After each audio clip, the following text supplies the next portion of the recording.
আমি নিজে কোনো ঈশ্বর না, আমি বলি যে আমি ফলো করছি বড় ফিল্ম মেকারদেরকে।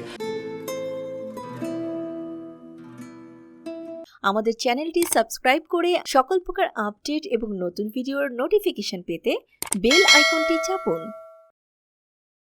ফিল্ম মেকিং এর আগে কি করতাম, অনেক কিছু করতাম, নানান কিছু করার চেষ্টা করেছি জীবনে, ফুটবলার, ক্রিকেটার, লেখক, এটা সেটা। তো প্রস্তুতিটা আসলে কিভাবে হয়েছে আমি জানি না, মানে এটা আই হ্যাভ নো আইডিয়া। মানে আমার তো আসলে কোনো প্রস্তুতি ছিল না, আমি তো জলে ঝাঁপ দিয়ে সাঁতার শিখেছি, আমি কোনো ফিল্ম ইনস্টিটিউটে পড়াশোনা করিনি। ফলে আমার প্রস্তুতিটা যে কখন কিভাবে হয়েছে এটা আমার অলক্ষ্য হয়েছে, আমি জানি না। বাকি প্রস্তুতিটা করতে করতে হয়েছে, করতে করতে ভুল করেছি, ভুল করতে করতে শিখেছি। ছবি দেখার অভ্যাসটা সবসময় ছিল? সবসময় না, ছবি দেখাটা আমি শুরু করি সম্ভবত 93 থেকে ছবি দেখা শুরু করি। তখন ছবি দেখতাম জাস্ট সময় কাটানোর জন্য, কোনো বিশেষ উদ্দেশ্য না। কবিতা পড়তাম, থিয়েটার দেখতে যেতাম, গান শুনতাম, ওরকম ছবিও দেখতাম। সো আমি নিজেই যে করব এটা কখনো, মানে আমি যখন গান শুনতে যেতাম কখনো ভাবতাম না আমি গান গাইবো, লেখালেখি করবো এটা ভাবতাম, কিন্তু আমি নিজেই যে ফিল্ম মেকিং করবো এটা কখনো ভাবতাম না।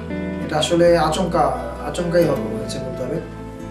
মানে খুবই সিলি একটা কারণে আমি প্রথম কাজটা করেছি, একটা মেয়েকে পড়ানোর জন্য প্রথম কাজটা করেছি, যেটা একুশে টেলিভিশনে দেখা হয়েছে। ওটা খুব সিলি কারণে তৈরি করা, কোনো মহৎ উদ্দেশ্য থেকে না। করতে করতে করতে করতে আমি সিরিয়াস হয়েছি আস্তে আস্তে, করতে একটা সময় মনে হচ্ছে যে না, এই কাজটা আমি সিরিয়াসলি করতে পারবো বোধহয়, বা এটা করতে আমি আনন্দ পাচ্ছি, কাজটা করে আমি আনন্দ পাচ্ছি, কাজটা করতে আমার ভালো লাগছে। প্রথম দিনের অভিজ্ঞতা, আমার প্রথম কাজটা একুশে টেলিভিশনে জমা দেওয়া হয়েছিল, ওটা রিজেক্টেড হয়েছিল। তো হওয়ার পরে আমি যথারীতি আবার ফার্স্টেড শাহবাগ এলাকায়, তখন আমি ড্রাগ করতাম, ড্রাগ করে ঘুরে বেড়াচ্ছি। তো আমার শুরুর গল্পটা একটা ফিনিক্স পাখির মতো ছাই হয়ে গিয়েছিলাম। ওখান থেকে একদিন ফরাদ মাহমুদ, ওদের যে এমডি ছিলেন, উনি এবং ওনার অফিসিয়ালরা ডিসাইড করলেন যে আমাদের প্রিভিউ কমিটি যে কাজগুলো রিজেক্ট করছে আমরা ওগুলো দেখতে চাই। তখন উনি যেগুলো রিজেক্টেড হয়েছে সেই কাজগুলো দেখলেন, দেখে ওখান থেকে আমার কাজটা পিক করে বললেন যে এই ছেলেকে ডাকো, একটু কাজ করতে দাও। ফলে মানে যদি উনি ওরকম কোন কাজ রিজেক্ট হয়েছে এটা দেখতে না চাইতেন, তাহলে হয়তো আমি এখন নেশাই করতে থাকতাম, কাজ করা হতো না। আমার ফিল্ম, আমি যখন প্রথম কাজটা করি তারপরে আমার মনে হচ্ছে হ্যাঁ আমি ফিল্ম বানাবো, someday I will make film. প্রথম কাজটা করে ফেলার পরে সবগুলো কাজে আসলে ছবি বানানোর প্রস্তুতি। অভিনেতা হিসেবে ছোটবেলা আমি অভিনেতা হওয়ার ইচ্ছে ছিল, হ্যাঁ এটাও ঠিক, ছোটবেলা অভিনেতা হওয়ার ইচ্ছে ছিল। এবং বিভিন্ন জায়গাতে যে নতুন মুখের সন্ধানে, ওখানে আমি পরীক্ষাও দিয়েছিলাম বহু জায়গায়, কিন্তু কোথাও টিকিনি, কারণ অভিনেতা হিসেবে আমি খুবই খারাপ। এখন এসে আমি যে ঘরানায় অভিনয় করাচ্ছি ওটা থেকে আমি বুঝতে পারছি যে হ্যাঁ আসলে আমার ফেল করাটাই উচিত ছিল, কারণ আমি তো তারা যেভাবে অভিনয় করতে চাই আমি সেভাবে করতে চাই না। আমি থিয়েটার গ্রুপের সাথে জড়িত ছিলাম, কিন্তু সেটা অ্যাক্টিভলি বলা যাবে না, আমি I was never involve seriously, আমার কোনো কাজে আমি সিরিয়াসলি ইনভলভ ছিলাম না। থিয়েটারের সাথে ইনভলভ থাকা আমাকে একটা সুবিধা হয়েছে, আমি বুঝতে পেরেছি থিয়েটার এবং ফিল্মের মধ্যে পার্থক্যটা কী। এটা আমাকে বুঝতে সাহায্য করেছে, মানে how to do away with theatre. এটা অনেকেই, আমার বন্ধুরা অনেকে বই পড়েছে, আমার ধারণা আমার বই পড়াও হেল্প করেছে, কিন্তু থিয়েটারের সাথে থিয়েটারকে খুব কাছ থেকে দেখাটা আমাকে অনেক হেল্প করেছে to do away with theatres. দেখেন, থিয়েটার এবং ফিল্মের তো কিছু বেসিক পার্থক্য আছে, সেটা নিয়ে প্রচুর লেখালেখি হয়েছে 1945 সাল থেকে। আমাদের দেশে আপনি দেখবেন যে ওটার কোনো ছাপ পড়েনি। আমাদের দেশের কাজগুলো দেখলে আপনি দেখবেন যে থিয়েট্রিক্যাল, এটা আর্ট ফিল্ম বলেন, বিকল্প ধারা বলেন, সকল্প ধারা বলেন, সব ধারাই। এবং আমার এই কথাগুলো শুনতে আমার বিকল্প ধারা বন্ধুদের গাত্র দেওয়া হয়, এবং তারা আমাকে এই কারণে ঘৃণা করে, I have no problem. But আমাদেরকে সত্যটা বলতে হবে, আমাদের বিকল্প ধারার চলচ্চিত্র হচ্ছে একদম থিয়েট্রিক্যাল কোষ্ঠকাঠিন্য ভরা। আমি যখন দেখি আসাদ ভাইকে সেই সংলাপ দিচ্ছে, ক্যামেরা এখানে কথা বলতে বলতে এভাবে ঘুরে যায়, কেন? ওই যে মঞ্চে দর্শককে দেখাতে হবে, এটা মঞ্চের সাইকোলজি। বা আপনি কথা বলার ভঙ্গি দেখলে বুঝবেন যে এই কথা একমাত্র সুর করে যে কথা বলা, সুর করে সংলাপ বলা, এটা হচ্ছে টিপিক্যাল মঞ্চের কিছু প্র্যাকটিস। তো সেটা মঞ্চের জন্য ঠিক আছে, but it's not good for cinema. এটা সিনেমাটাকে জীবন্ত হয়ে উঠতে বাধা দেয়, এবং যে কারণে আমাদের আর্ট ফিল্ম চিরকালই লাইফলেস, ওখানে কোনো লাইফ ছিল না। এখন সেটা পাল্টে যাচ্ছে, এখন অনেক চেঞ্জ হচ্ছে। আপনারা এখন মাটির মনা দেখছেন, অন্তর্জাত্রা দেখছেন, আরও অনেক ছবি হয়েছে ভালো। ইভেন চাকা ওয়াজ এ গুড ফিল্ম। তো এরকম অনেক ছবি আছে ভালো, আবার অ্যাট দ্য সেম টাইম একই ফিল্ম মেকারের অনেক ছবি আছে যেটা হাইলি থিয়েট্রিক্যাল, হাইলি লাইফলেস। ডায়লগগুলো দেখলে মনে হয় যে পৃথিবীর কোনো দেশে, বাংলাদেশের কোন অঞ্চলে এইভাবে মানুষ কথা বলে আমরা জানি না। গ্রামের সংলাপের মধ্যে দেখবেন যে কিছু পিকুলিয়ারিটি আছে যেগুলো বাস্তব, যে মানে যেগুলো ওই দৃশ্যটাকে বাস্তব হয়ে উঠতে বাধা দেয় না। আমি কখনো শর্ট ফিল্ম ফর্মের সাথে যুক্ত ছিলাম না, আমার অনেক বন্ধু শর্ট ফিল্ম ফর্মে ছিল, but I have never been. আমি সংঘবদ্ধতাকে সবসময় ঘৃণা করি। আমি মনে করি শিল্পীর সংঘবদ্ধতার কোনো প্রয়োজন নেই, এবং সংঘবদ্ধতা শিল্পের জন্য বাধা, ক্ষতিকারক। আমি পড়াশোনা করতাম, আমি সিনেমার উপর পড়তে চেষ্টা করতাম, বড় ফিল্ম মেকারদের ছবি দেখে ইন্সপায়ার্ড হতে চেষ্টা করতাম। আরেকটা জিনিস যেটা ছিল, অজ্ঞানতার কিছু সুবিধা আছে। আপনি নির্জ্ঞান যদি হন, আপনি যদি কিছু না জানেন, আপনি অজ্ঞানতা বশত আপনি অনেক ভালো কিছু করে ফেলতে পারেন, আবার অনেক সিলি মিস্টেক করে ফেলতে পারেন। তো আমার প্রথম কাজের মধ্যে দুইটা জিনিসই ছিল, মানে অজ্ঞতা হেতু অনেক নোবেল জিনিস ছিল, আবার অজ্ঞতা হেতু অনেক মিস্টেক ছিল, যে মিস্টেকগুলো থেকে আমি আস্তে আস্তে শিখছি। ইনফ্যাক্ট আপনি কানামাছির আগে আমার যে কোনো কাজ দেখলে আপনি বুঝতে পারবেন যে অনেক থিয়েট্রিক্যাল অ্যাক্টিং আছে ওখানে, অনেক বায়বীয় সংলাপ আছে। ইভেন প্রত্যাবর্তন সম্বন্ধে আমি বলি যে it's a mixture of cinema and theatre. কখনো কখনো দারুণ সিনেমাটিক মোমেন্ট আছে, আবার কখনো কখনো এরকম উদ্ভট ডায়লগ আছে যেখানে বাচ্চা মেয়েটা মাকে বলছে, মা এই লড়াইয়ে আমরা জিতবো, এই লড়াইয়ে জিতবে কার, আমার কাছে ডায়লগ ছেলে মেয়েরা কখনো দেয় না। এরকম জিনিসও আমার কাজের মধ্যে আছে। না না, স্ক্রিপ্ট নিয়ে আমি ফরিদি ভাইয়ের এবং সুবর্ণা আপার সঙ্গে দেখা করেছিলাম ওয়েটিং রুম নিয়ে, কিন্তু সেটা হয়নি। কারণ প্রথম কথা হচ্ছে আমি ওনারা অনেক টাকা চাচ্ছিলেন, আর দ্বিতীয় কথা হচ্ছে ওনারা হয়তো কনভিনিয়েন্ট ফিল করছিলেন না আমার সঙ্গে, আমিও কনভিনিয়েন্ট ফিল করছিলাম না। প্রত্যাবর্তনে শুরু হয়েছে না, সবগুলোর মধ্যে খানিকটা ছাপ ছিল। ওয়েটিং রুমের মধ্যে কোথাও কোথাও খুবই চমৎকার সিনেম্যাটিক মোমেন্ট ক্রিয়েট হচ্ছিল, কোথাও কোথাও ফালতু থিয়েট্রিক্যাল ডায়লগ ছিল, থিয়েট্রিক্যাল অ্যাক্টিং ছিল। কিন্তু মেজর চেঞ্জটা বোধহয় শুরু হয় প্রত্যাবর্তন থেকে, চেঞ্জের শুরুটা হয়। কিন্তু অ্যাক্টিং যে একদম ক্যাজুয়াল হয়ে যাওয়া, অ্যাক্টিং যে একদম ন্যাচারাল হয়ে যাওয়া, আমার মনে হয় এটা শুরুটা হচ্ছে কানামাছি থেকে। কারণ এর একটা কারণ বোধ হয় যে কানামাছিতে আমার শুটিংয়ে কোনো স্ক্রিপ্ট ছিল না, ওটা প্রথম প্রোডাকশন যেখানে কোনো স্ক্রিপ্ট ছিল না। আরও জানি মাতব্বর এখানে বসে আবার গতিসূত্র নিয়ে প্রশ্ন করছে, অজ্ঞানতা বশত, কারণ উনি অনেক কিছু জানতেন না। মানে না জানলে আপনি একই প্রশ্ন দ্বিতীয়বার করে বসবেন। তো আমি না জানার ফলে ইরানিরা এর আগে এই জিনিস করে ফেলেছে, আমি কিন্তু জানি না। আমি প্রথম ইরানি ছবি দেখি 2001-এর শেষে বা 2002-এর শুরুতে। আমার এক বন্ধু আছে আশিক মোস্তফা, নিউ ইয়র্কে থাকে, ও অনেকগুলো ছবি নিয়ে এসেছিল, তখন আমি প্রথম ইরানি ছবি দেখি। এর আগে আমাদের এখানে ইরানি ছবি খুব একটা দেখানো হতো না, বা দেখানো হলে আমি দেখি না, আমার এক্সপিরিয়েন্স ছিল না। তাহলে আমি না দেখেই আমি শুনেছি গল্প যে ইরানিরা এরকম, আবার গদারের গল্প শুনেছি, গদার এক পৃষ্ঠা কাগজ নিয়ে শুটিংয়ে চলে যেত, তারপর ইম্প্রোভাইজ করতো। তো আর তখন আমি নেশা ফেশা করতাম, উল্টাপাল্টা লাইফ ছিল। আর মনে হলো যে একটা জিনিস আমার উপলব্ধি হচ্ছিল যে ডায়লগ যখন থাকে এবং আর্টিস্টরা যখন ডায়লগটা মুখস্থ করে ফেলে, তখন আমি দেখতাম যে ওটা ডায়লগগুলো ঠিক রিয়াল থাকে না, ফলস হয়ে যায়। তখন আমার কমন সেন্স থেকে মনে হলো যে আপনি প্রথম যেবার আই লাভ ইউ বলবেন, তখন যে চামটা থাকবে, আর এই আই লাভ ইউ যখন 1 লক্ষ বার বলার পরে 1 লক্ষ একবার গিয়ে বলবেন, তখন আর ওই চাম থাকবে না। ফলে এই যে রিহার্সাল করা এবং মুখস্থ করা, এটা ডায়লগের ভার্জিনিটি এবং সাডেননেস নষ্ট হয়। কারণ বাস্তবে আপনারা যেমন আমি জানি না এখন আপনি কি প্রশ্ন করবেন, ফলে আমি যখন আপনার প্রশ্নটা শুনি, তখন আমার চেহারার মধ্যে কিন্তু সত্যি সত্যি আমি শুনছি ছাপ থাকে। কিন্তু যখন আমি জানবো আপনি কি প্রশ্ন করবেন, তখন আমি আপনার দিকে তাকিয়ে থাকবো, কিন্তু আমি যে শুনছি না এটা বোঝা যাবে। আমাদের বেশিরভাগ অভিনেত্রী যখন কয়েকটা ডায়লগ দেয়, তখন তাকিয়ে থাকে, বোঝা যায় না যেটা শুনছি কিনা।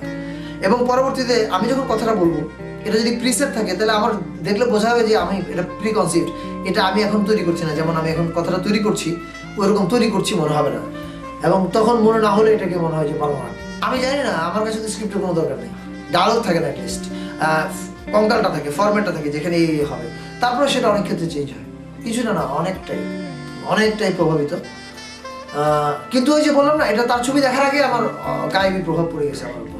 এরপর আমি যখন 2001-এর শেষে বা 2-এর দিকে যখন আমাকে আশিক ছবিগুলো দেখানো, আমি বললাম বলে কি সর্বনাশ, তো আমি তো সারা এই জিনিসই শ্যুট করতে চাই, যে কেউ ক্যামেরা দিয়ে তাকে আমরা চামে রাস্তার মধ্যে চুরি করে শুটিং করবো। আমি ইরানি ছবি দেখার আগেই চুরি করে শুটিং করা শুরু করছি, মানে এই যে ক্যান্ডিড শুটিং করা, এটা চড়ুইবাজিতেও আছে, ক্যান্ডিড লোকজন হেঁটে যাবে, আমরা ক্যামেরা লুকায় রাখবো। তো এই জিনিসগুলো করার পরে দেখলাম যে আরে ওস্তাদ তো বুয়া করে বসে আছে। So what I did was nothing new. না, আমার লাইফস্টাইল অনেক বেশি মহল্লার কালচার দ্বারা প্রভাবিত। আমি নাখালপাড়া ছেলে, নাখালপাড়া বড় হয়েছি, ওই মহল্লার সংস্কৃতিটা আছে, একসঙ্গে অনেকে মিলে থাকা, live easy, feel easy, talk easy, don't be so formal, এটা মহল্লার সংস্কৃতি থেকে আসছে। আমাকে একসময় বিভিন্ন জন বলতো অ্যাসিস্ট করতে চাই, ইমেল করতে অ্যাসিস্ট করতে চাই, তো বলতো আসুক। তো কাজ করতে শুরু করলে আমাদের একটা প্র্যাকটিস ছিল যে একসাথে থাকবো সব। ওই একসাথে থাকা ওই যে মহল্লার কালচার, এটা মহল্লা দেখবেন যে ছেলেমেয়েরা রাতের বেলা গিয়ে বন্ধু-বান্ধব একসাথে থাকে রাতে, এবং সারাদিনও বন্ধু-বান্ধব একসাথে থাকে। এটা মহল্লার কালচার থেকে আসছে সম্ভব, মানে সচেতনভাবে যে আমরা একটি ফিল্ম মুভমেন্ট করতে যাচ্ছি।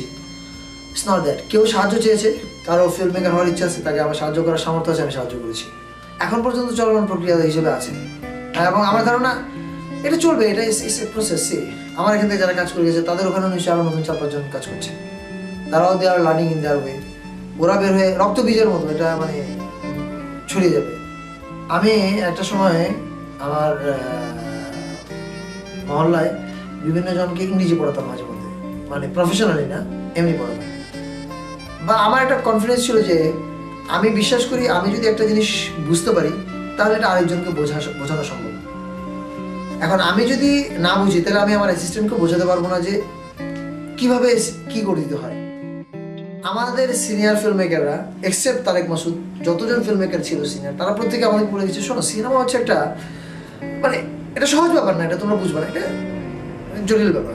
এটা এখনো আছে, এবং যারা জটিল ব্যাপার বলে গেছে তারা এখন তাদের ছবি দেখলে আমি দেখি যে very lifeless, very false. It is very sad to say, but it's true. প্রশ্ন জাগে তারাও সিনেমাটাকে যখন ওনারা কিয়ারোস্তামি, ব্রেসো বা তারকোভস্কির ছবি দেখেন তখন যেভাবে বোঝেন, নিজেরা বানাতে গেলে কি ওইভাবে বোঝেন? এই প্রশ্নটা আমার ওখান থেকে আসে।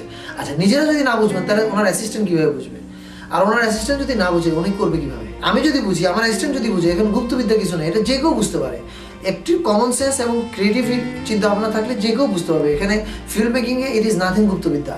আমার মনে হয় যে এই ডিমিস্টিফিকেশনটা খুব দরকার ছিল, যে ফিল্ম মেকিং মানে এটা একটা তুমি how do you want to make film, এই জিনিসটা আমাদের দূর করা দরকার ছিল। এবং আমার ধরনের ডিমিস্টিফাইড হয়েছে এখন প্রচুর। শুধু আমার সঙ্গে যারা কাজ করছে তারা না, অনেক ইয়াং ছেলেপেলের কাজ আমি এখন থেকে টেলিভিশনে, ভিডিওতে কাজ করে, দ্যাটস গুড। অনেক ছেলেপেলে ভালো করছে, এবং এদের মধ্যে থেকে ফিল্ম মেকার করে আসবে। ব্যাচেলরের স্টাডিংটা হচ্ছে আমি ওই কারণ বাজার একটা রেস্তোরাঁতে খাচ্ছিলাম, তারেক ভাই তখন মাটির মনে করে এসছে। আমার প্রথম ছবি হওয়ার কথা ছিল মেড ইন বাংলাদেশ, এবং এটা স্ক্রিপ্টও রেডি ছিল। তো তারেক ভাই তখন ইরানি ছবির হলকা চলছে, অটোবায়োগ্রাফিক্যাল ফিল্ম করা। তো আমি দেখলাম যে সবাই তারেক ভাই তার অটোবায়োগ্রাফির গল্প বলছে মাটির মনে। তো ঠিক আছে, ওনার অটোবায়োগ্রাফিটা না হয় খুবই আকর্ষণীয়, কারণ মাদ্রাসার অটোগ্রাফি ইজ কালারফুল ওয়ার্ড, মাদ্রাসার লাইফ সম্বন্ধে আমরা জানি না। আমার অটোবায়োগ্রাফি তো হচ্ছে আমার ব্যাচেলর লাইফ, তো আমি এটা নিয়ে কেন করছি না? আমি বুঝতে পারছি যে আমাদের সকল আর্ট ক্রিটিকরা এটা খুবই হালকা বিষয় দেখবে, যে ইয়াং ছেলে মেয়েদের প্রেম এটা খুব ফাতরা বিষয়। যদিও আবার ওনারাই যখন থ্রু ফর জুলান জিম দেখে তখন মুখে ফেনা তুলে ফেলে, যখন কিয়ারোস্তামির থ্রু দ্য অলিভ ট্রিজ দেখে তখন মুখে ফেনা তুলে ফেলে, অথচ থ্রু দ্য অলিভ ট্রিজ যে সিম্পল একটা প্রেমের গল্প, এটা আর তখন মাথায় থাকে না। তো আমি এই ঝুঁকি নিয়েও আমি ভেবেছি ক্রিটিকরা কি বলবো না বলে কিচ্ছু যায় আসে না। জীবনানন্দ দাশের জীবনানন্দ দাশকে তার সকল সতীর্থ কবিরা বাতিল করে দিয়েছিল। সুদিন দত্ত ওনার রূপসী বাংলা কবিতাকে বলেছিল এটা কোনো কবিতা হইলো, ভয়ে জীবনানন্দ দাশের কবিতা 5 বছর ছাপেনি, আজকে সেই কবিতা একটা হিস্ট্রি। সো আমার মনে হলো যে ওকে ফাইন, এই ক্রিটিকদের মুখের দিকে তাকিয়ে না থেকে, জুরিদের খুশি করার চেষ্টা না করে, এবং এই অ্যাওয়ার্ড প্রাপ্তি এবং এইসব লোভ থেকে দূরে থেকে আমাকে আসলে আমার কাজটা নিজের মতো করে করতে হবে। এটা কি হবে না হবে এটা হিস্ট্রি উইল জাজ। ওই চিন্তা থেকে I decided fine I will make bachelor, যেটা আমার এবং আমার আশেপাশের কয়েকজন ব্যাচেলরের জীবন থাকবে। ফিল্ম কাকে বলে এবং নাটক কাকে বলে এটা আমি ডিসাইড করি। হ্যাঁ, আমি তো নাটক জীবনে বানাই না, নাটক তো বানা হচ্ছে যারা আর্ট ফিল্মের নামে। এখন কি হবে আমাদের, এটা নাটক। আমি তো আই নেভার মেক নাটক। এটা হচ্ছে তাদের আন্ডারস্ট্যান্ডিং এর সমস্যা। তারা ভেবেছে ক্লোজ শট মানে হচ্ছে টেলিভিশন মানে ক্লোজ শট, আর ফিল্ম মানে লং শট। এদেরকে আমি গাধা, স্রেফ 2টি শব্দে বলি, 2টি অক্ষরে বলি গাধা। তাহলে যদি ক্লোজ শট হলেই সিনেমা না হবে, তাহলে রবার্ট ব্রেসোর এই ম্যান এসকেপ কোনোদিন ফিল্ম হবে না। ওই ফিল্মে সবার লাস্টে একটা লং শট আছে, আর সব ক্লোজ শটে বানানো। তাহলে আব্বাস কিয়ারোস্তামির 10 কোনোদিন ফিল্ম হবে না, 10 পুরোটাই ক্লোজ শটে বানানো। এটা স্রেফ গাধামি। আমার বন্ধু নুরুল আলম আতিক লিখেছে এটি একটি রেডিও নাটক, কারণ ডায়লগ বেশি, স্রেফ গাধামি। আব্বাস কিয়ারোস্তামির 10-এ ডায়লগ ছাড়া কিছু নেই, শুধু কথা আর কথা, আর কিছুই নেই। প্রশ্ন করে উত্তর দেয়, এই হচ্ছে 10। মানে ডায়লগ বেশি থাকলে ফিল্ম হবে না, ডায়লগ কম থাকলে ফিল্ম হবে। এটা ছোটবেলায় আমাদেরকে অনেক সিনিয়র ফিল্ম মেকাররা শোনাতো, ইটস অল বোগাস, গাধামি। তাহলে আপনি কি 10কে বাতিল করে দেন? It's full of dialogues. আর ডায়লগ থাকলে ছবি খারাপ হবে, এবং হাস্যরস থাকলে ছবি খারাপ হবে। ও নোম্যান্স ল্যান্ড কেন না ভালো কেন বলেন? নোম্যান্স ল্যান্ড তো হাস্যরসে ভরা। এটা হচ্ছে কি আসল ঘটনা, তাদের গাত্রদাহ হচ্ছে, তারা কেন ছবিটা আগে বানাতে পারলো না? অথবা মেবি তারা আমাকে খুব পপুলার ভাবছে, এবং তারা ভাবছে আসলে এরা আমাকে ঈশ্বরের আসনে ঠেলে দিচ্ছে। আমি নিজে কোনো ঈশ্বর না, আমি বলি যে আমি ফলো করছি বড় ফিল্ম মেকারদেরকে, তারা আমাকে এত বড় বানিয়ে দিচ্ছে যে কারণে তাদের সমালোচনা না করে See, I am ready to accept criticism, but criticism will have to have some point.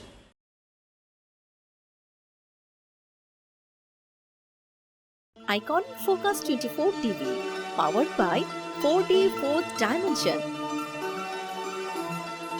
আমাদের চ্যানেলটি সাবস্ক্রাইব করে আমাদের সাথে থাকুন।